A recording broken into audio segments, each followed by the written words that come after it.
ধন্যবাদ দেব।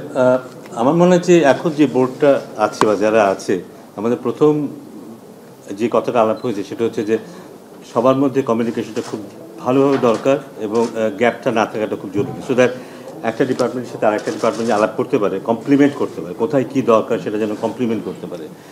সেইটাতে যেটা হবে কি, যে কেউ যে কোনো ডিপার্টমেন্টের থেকে কিন্তু অন্য ডিপার্টমেন্টে ইনপুট দিতে পারবে, অবজারভেশন শেয়ার করতে পারবে।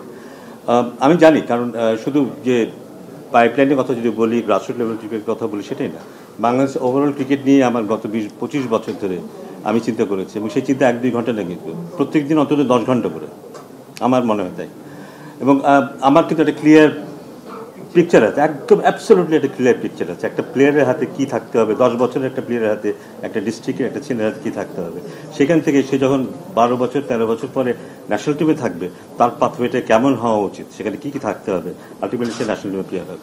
সো আমার অভিজ্ঞতা সেটা আছে কিন্তু, কারণ তামিম, সাকিব, মুশফিক এবং আরও যারা ছিল তারা কিন্তু আমার সাথে যোগ হয়েছিল সেই 14 বছর বয়সে, এবং তাদের বয়স যখন 19-20 হয়েছে, তারপর আস্তে আস্তে তারা ন্যাশনাল টিমে খেলেছে, এবং তারপরেও কিন্তু সরাসরি যোগাযোগ ছিল সবসময়। সো ওই আন্ডারস্ট্যান্ডিংটা আমার আছে।